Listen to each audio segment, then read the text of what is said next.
Moving on then, at a time when infrastructure players in India are reeling under a growing debt burden, the road sector offers an almost literal avenue of escape, with the ministry keen on awarding more road contracts and fast-tracking the revival of stalled projects. Players are rushing to get their houses in order. CNBC TV18's Rituparna Bhuyan and Naveen Shetty bring us this report. 25,000 crore rupees. That's the total value of road projects that the Road Ministry aims to award in FY17. And the real good news is that this is nearly 2.5 times the value of projects awarded in FY16. I really feel that there is a lot of work to be done, a lot of challenges, and provided we can get the clearances fast enough from the government, and provided we can have a lot of policy issues resolved through government, I think we should be able to rise up to the occasion. Expectations of such an ambitious target has had road infrastructure players on their toes for a while now. The main focus of their activity in the last few weeks has been shoring up their capital to ensure work on new projects is not delayed.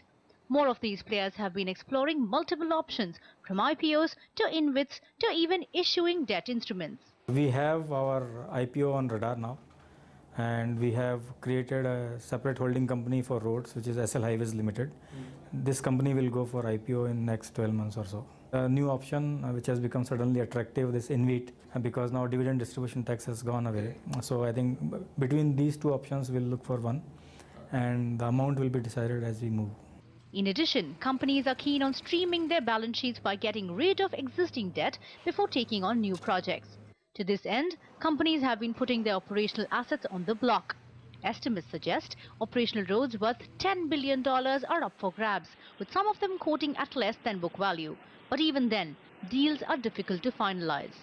Look, I would classify into the two buckets. One is valuation, and like any M&A deal in any sector, the buyer and seller need to agree on a valuation, and that remains in this sector also. And secondly, due diligence, and there are some specific areas of due diligence in this sector. You know, buyers review the concession agreement, they are happy with the terms of the concession agreement, whether the technical assessment, whether the assets and roads have been maintained properly, and so on. So these are the main areas. The NHAI says it is aware of this problem and is looking for ways to make funds more readily available to these players, going so far as to ask that road projects be bought under the ambit of priority sector lending. Meanwhile, the NHAI is also working on various new business models to make its aggressive targets achievable. And while the build, operate, transfer model has so far been the most popular, it is exploring more innovations in public-private partnership models. In addition to keep itself ready to go ahead with such projects, the NHAI itself is looking at raising funds, 60,000 crore rupees to be precise. The challenges for financing our highways remains. We draw our funds largely through the cess which the government imposes on sale of fuel, on toll collections which have constantly been improving, and also on bonds. So that's another area of opportunity, because this year, keeping in view the large program that we have before us, we expect to raise about 59 or 60,000 crores worth of bonds. All this sounds hunky-dory.